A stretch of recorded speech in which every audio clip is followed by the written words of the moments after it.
高龄化的社会中，愈来愈多人重视乐龄教育的重要性。配合来到将军区民老人文康活动中心，馆内展出的是社区长辈利用乐龄课程所学创作出来的家作艺术作品。透过家作的方式，会当让长辈发挥无限的想象空间，让因会当尽情创作。这是我们110年我们的乐龄课程所设计的课程呐。那这只是这个老虎哈，它这个只是一个部分呐。我们还有做另类建筑师啊，那时候我们也有展出1个多月啊，那就把它撤下来换这个，因为我们的指导老师就想说，我们今年度是虎年，那就是应景，就是剪这个老虎的作品嘿。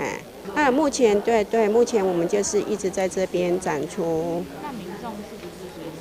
都可以，只要是他图书馆有开馆，他礼拜一是休馆啊，那其他时候都可以。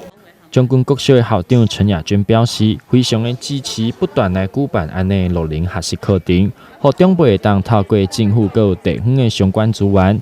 行到外口甲人互动，嘛透过家作的艺术课程，同时可以当训练到手佮有目睭的协调性。乐龄其实顾名思义，就让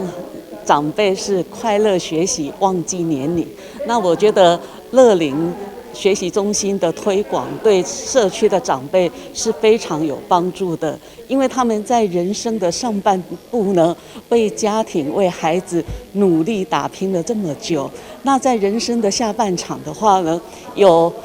政府可以提供这样子的一个机会、资源、场地，然后呢，让他们能够来这边学习、成长，而且呢，有伴。可以让他们更能够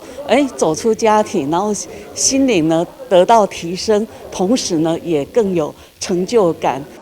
展览中，老长辈因嘛拢欢喜的咧互相欣赏，同学因所创作出来的作品，嘛对活动中会当感受到因对于乐龄课程的热爱。在作品中嘛完全看得出，大家拢爱保持着一个热爱学习的心。咱若伫咧厝，感觉有啥物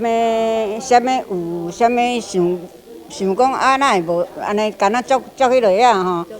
足无聊的。来遮吼，你教这就干那变成干那吼，心情足轻松足热的，一直要教，一直要找看有啥物图通好教无安尼。台南新闻刘品言采访报道。